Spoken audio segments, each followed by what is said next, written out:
सीता पाइला भन्दा अलि माथि एउटा डाँडा छ। डाँडा सुरु हुने बित्तिकैको पहिलो टर्निङ नै एकदमै फराकिलो र छेउछाउमा मजाले बस्न मिल्ने हरियो साना साना घाँस भएको मजाको ठाउँ छ। अनि त्यो ठाउँमा पूर्वतिर फर्केको एउटा बाँसको दरिलो बेन्ची छ, जहाँबाट पूर्वमा हेर्दा काठमाडौँको लोभलाग्दो दृश्य देखिन्छ। हो, त्यही ठाउँमा बसेकी छ अनिसा। कुनै फिल्मको सिन जस्तै छ त्यो दृश्य। झन् उत्तर पश्चिमतिरबाट चल्ने चिसो बतासले बेला बेला अनिसाको लामो कालो कपाल उडाउँदा त कुनै रोमान्टिक सिनको झलको दिलाउँछ। पछाडिबाट हेर्दा बेन्चीमा बसेकी अनिसा देखिन्छे, अनि देखिन्छ अनिसाको डियो स्कुटी। तर त्यही केही भन्दैछ समीर। पछाडिबाट समीर देखिएको छैन, तर समीर अनिसालाई एउटा कथा सुनाउँदैछ।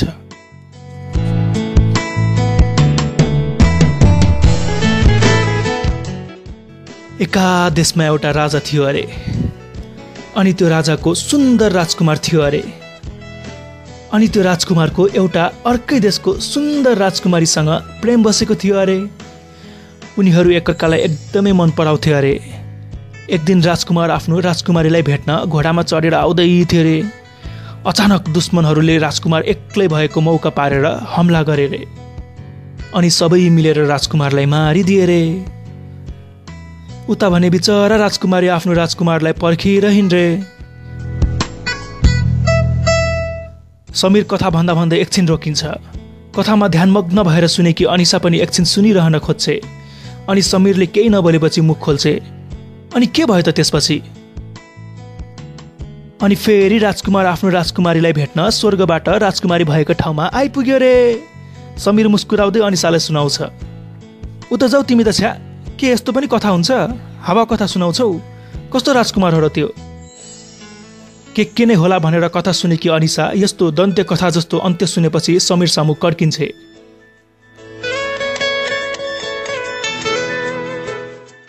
समीर एकछिन हाँस्छ अनि अनिसालाई फकाउने पारामा भन्छ, त्यो राजकुमार मै जस्तो थियो नि हौ, एकदम ह्यान्डसम अनि आफ्नो प्रेमिकालाई ओभर माया गर्ने। अनिसा मुस्कुराउँदै भन्छे, लु भो धेरै गफ नआन। बरु आज त अचम्म भयो, म भन्दा चाँडो कसरी आयो आज, त्यो पनि बाइक बिनै? आज कि म धेरै फुर्सदमा छु, त्यसैले अघि नै हिँड्दै हिँड्दै आइपुगेको, तिमीलाई बाटैभरि सम्झिँदै। समीरलाई रोमान्टिक गफमा कसले भेटोस्, जसलाई पनि मक्ख पार्ने खुबी छ उसमा। त्यही त हो, कति छिटो आएछौ आज, फेरि फोन पनि बन्द छ तिम्रो। म नआएको भए के गर्थ्यौ नि? अनिसा छक्क पर्दै सोध्छे।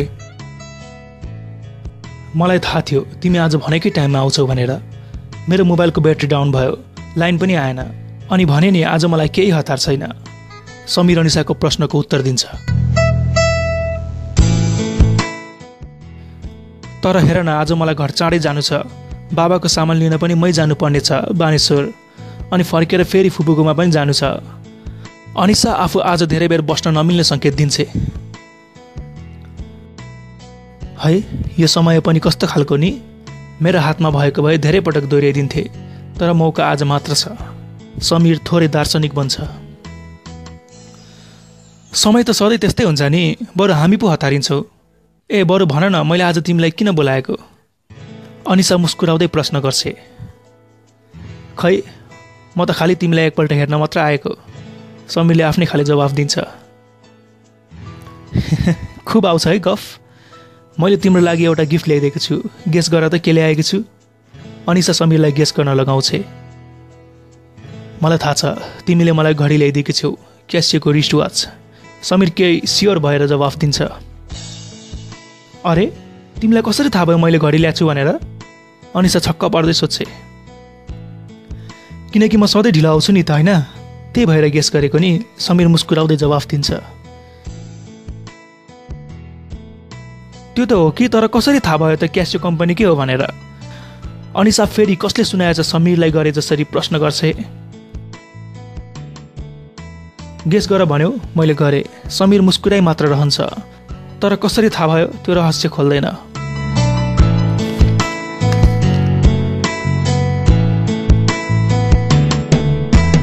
अनिसा आफ्नो ब्यागबाट एउटा डिब्बा निकालेर समीरलाई दिन्छे। समीर डिब्बा लिन्छ अनि खोलेर हेर्छ। साँच्चै क्यासियोको सुन्दर डिजिटल वाच हुन्छ। हातमा लगाउँछ अनि फेरि फुकालेर डिब्बामा हाल्छ। अनि अनिसालाई दिँदै भन्छ, थ्याङ्क यू अनिसा, तर हेर न, मैले आज ब्याग ल्याएकै छैन। अहिले तिम्रै ब्यागमा राख अनि मलाई छुट्टिने बेलामा देऊ है। हस्। अनिसा मुसुक्क हाँस्दै छोटो जवाफ दिन्छे अनि थप्छे, कस्तो लाग्यो पनि भनेनौ। तिमीले दिएको हरेक उपहार, तिमीसँग बिताएको हरेक पल र तिमीले गरेको हरेक कुरा मलाई कहिले नसोध कि कस्तो लाग्यो भने। सायद कुनै कारण कहिले हुँदैन होला नराम्रो लाग्नलाई। समीर आफू गम्भीर जस्तो भएर तर अनिसाको अगाडि मुस्कुराएर फिल्मी जस्तो लाग्ने डायलग बोलिदिन्छ। कति मक्ख पार्छ भने मलाई, तर केही भनेको चाहिँ मान्दैन होइन। केही पुरानो कुराको गुनासो पोखे जसरी भन्छे अनिसा। लु अब मैले के मानिन ह फेरि? समीर छक्क पर्दै प्रश्न गर्छ। तिमीले हाम्रो फोटो प्रोफाइल पिक्चर राख्छु भनेको होइन फेसबुकमा? खै त्यही तिम्रो साथीहरूसँगको फोटो छ अझै पनि।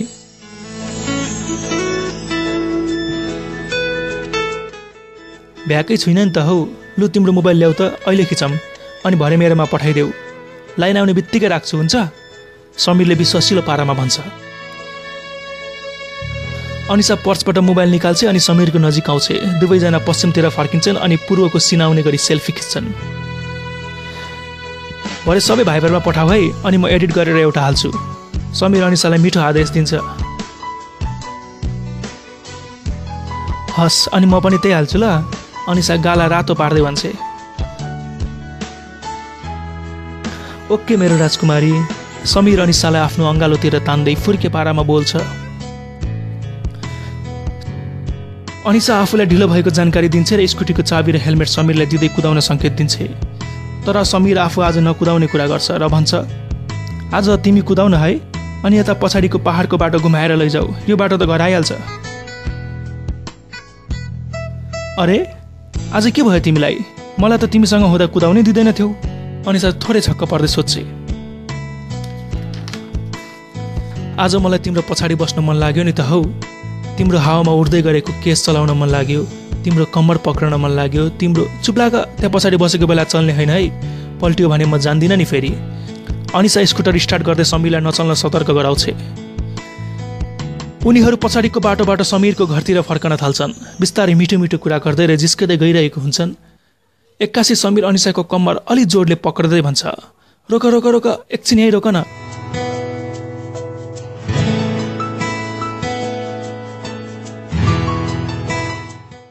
के भयो? अनिसा आत्तिँदै रोक्छे र सोध्छे। समीर देब्रेतिरको पहरामा देखाउँदै भन्छ, यो फुल तिमीले पछाडि बसेको बेला जहिले देखाउँथ्यौ होइन, आज पनि फुलिरहेको रहेछ। अब आज यो तिम्रो हुनेछ। साँच्चै त्यो पहरामा जहिले सेतो र पहेँलो रङको एउटा सुन्दर फुल आकर्षक ढङ्गले फुलिरहेको हुन्थ्यो। खै आज समीरको के मुड चल्यो? अनिसाको लागि टिप्छु भन्न थाल्यो। ओहो मेरो हिरो, आज के भइरहेछ? आज पहराको फुल पनि टिपिदिने मेरो लागि? होस् नटिप, पहराको बिचमा छ त्यो फुल, अप्ठ्यारो छ टिप्नलाई। अनिसा समीरलाई फुल नटिप्नु भन्छे। ल तिमीले यो हिरोलाई चिनेकै छैनौ? हिरोको जस्तो डायलग बोलेर समीर पहरातिर लाग्छ। समीर पहराको फेदीमा पुगेर माथि फुल भएतिर हेर्छ। हातले भेट्न पनि 7 फिट माथि चढ्नै पर्ने अन्दाज लगाउँछ। होस् छाडिदेऊ के समीर, डर पो लाग्यो। अनिसा स्कुटरबाट ओर्लेर बाटोको डिलमा आएर समीरलाई कराउँछे।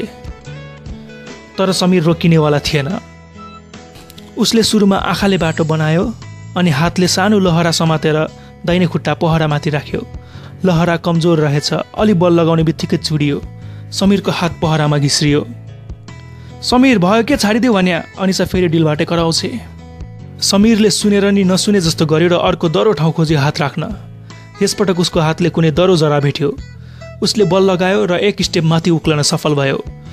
जरा समात्दै र बल लगाउँदै ऊ यति माथि चाहिँ पुग्यो कि उसको हातले अब त्यो फुल भेट्न सक्थ्यो।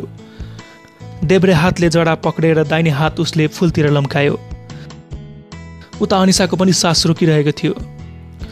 केही आवाज आउँदा नि समीर लड्छ जस्तो लागेर उसले केही पनि आवाज निकालिन। समीरले बिस्तारै फुल चुडायो अनि फुललाई मुखमा च्यापेर जडा पक्रदै तल झर्यो। अलि तल आएपछि एकै जम्पमा ऊ फाल हानेर डिलमा आइपुग्यो। समीर पुरै रोमान्टिक पारामा अनिसाको नजिक पुग्यो अनि अनिसालाई फनक्क घुमाएर पछाडिबाट फुल उसको कपालमा सिउरिदियो। कुनै रोमान्टिक चलचित्रभन्दा कति पनि कम थिएन त्यो पल।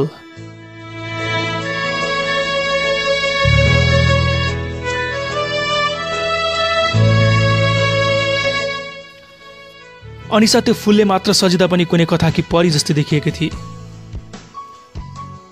देख्यौ त तिम्रो हिरोले चाह्यो भने के गर्न सक्छ, समीर गर्वका साथ भन्छ। देखे मेरो हिरो देखे, अनिसाले मक्क पर्दै जवाफ दिन्छे अनि फेरि भन्छे, हेलमेट लाउनु पर्छ, फुल बिग्रन्छ होला नि, म त अहिले ब्यागमा राख्छु ल।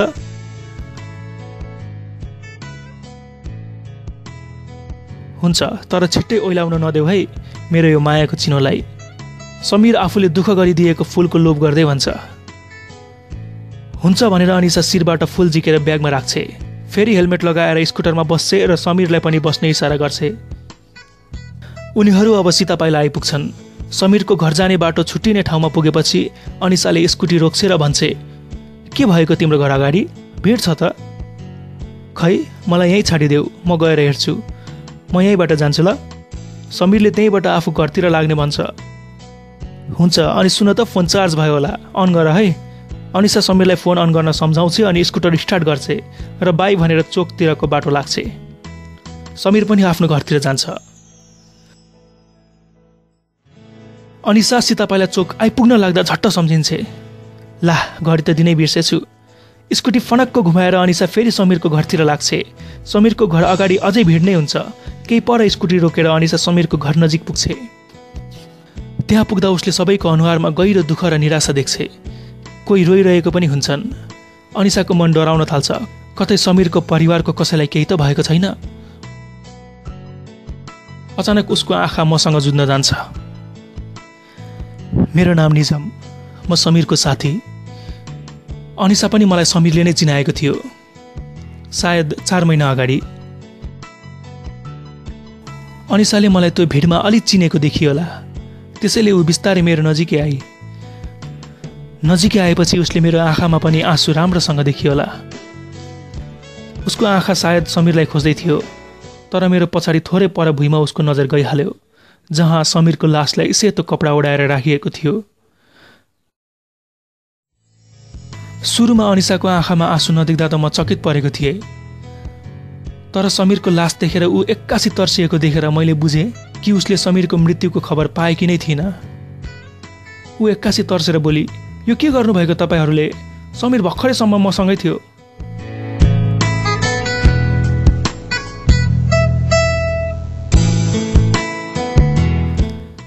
सबैले अनिसातर्फ हेरे, सबै छक्क पर्दै थिए। म पनि उसको कुराले छक्क परे, किनकि समीरको मृत्यु बिहानै भएको थियो। उसको लासलाई हस्पिटलबाट पनि घर ल्याइसकेको थियो। बिहानै वनस्थली चोक नजिकै ट्र्याक्टरसँग उसको बाइक जुत्दा उसको मृत्यु भएको थियो। अनिसालाई समीरको साथीहरूमध्ये म मात्र चिन्दथे। घरमा पनि उसले अनिसा आफ्नो प्रेमिका भनेर अरूलाई चिनाएको थिएन। म आफै समीरको मृत्युको पीडामा थिएँ, त्यसैले मैले पनि अनिसालाई खबर गरेको थिइनँ र यही कारण हुन सक्छ कि यस अघिसम्म पनि ऊ समीरको दुर्घटनाबारे बेखबर थिए। तर समीर भर्खर उसँग थियो भन्नुको मतलब के? मैले यही प्रश्न अनिसालाई सोधेँ। तिमी के भन्दैछौ अनिसा? समीरको एक्सिडेन्ट त बिहानै भएको। यो हुन सक्दैन, समीर भर्खर मसँग थियो। अनिसाले फेरि त्यही हुनै नसक्ने कुरा दोहोऱ्याई। म केही बोल्नै लागेको थिएँ, उसले आफ्नो फोन झिकेर मलाई देखाउन खोजी र भनी, हेर यी अघि भर्खर हामीले माथि खिचेको फोटो। उसले मोबाइलमा फोटो मलाई देखाउन खोज्दा खोज्दै उसको आफ्नै नजर पनि त्यसमा गयो। अत्तालिएर मोबाइल भुइँमा खस्यो। मोबाइलमा उसको सेल्फी फोटो थियो र उसको एक्लो फोटो पछाडि थियो काठमाडौँ सहरको दृश्य। अनिसा अब एकदम अत्तालिन थाली। एक्कासी फेरि आफ्नो ब्याग खोली, केही खोजी र ब्यागबाट एउटा सेतो र पहेँलो रङको फुल निकाली। आज यो कथा लेख्दा समीरको 13 दिनको काम सकिसकेको छ। अनिसाले मलाई यो घटना र फुलको कहानी पछि मात्र सुनाई। मैले न यकिन गर्न सके, न झुटो नै हो भन्न सके अनिसाको त्यो फुलको घटनालाई। मृत्युपछि पनि मेरो सपनामा समीर धेरै पटक आएको छ। कहिले मलाई पनि सँगै जाउँ भन्छ, त कहिले उसको मृत्यु नै भएको छैन जस्तो बनाइदिन्छ। तर फगत ती सपना मात्रै हुन्। बरु सपनामा मरेर विपनामा बाँचेको हुँदा कति खुसी भइन्थ्यो होला, तर उल्टो भइदिँदा साह्रै गाह्रो भइदिँदो रहेछ। अनिसा त अझै पनि होस हराएकी मान्छे झैँ छे। म पनि उसलाई यथार्थ के हो भनेर बुझाउन सक्दिनँ, किनकि म आफै दिग्भ्रमित भइरहेको छु। अनि अनिसाको सिरानीले चाहिँ नयाँ साथी पाएको छ, पहराको फूल। तिमलाई चाहेर मैले आफ्नो बनाउन सकिन छु भने हाम्रो चोखो मायामा कसैको यहाँ दैव लाग्यो भने मेरो साथ नछोड्नु माया मेरो हात नछोड्नु माया मेरो साथ नछोड्नु माया मेरो हात नछोड्नु माया पुनर्जन्म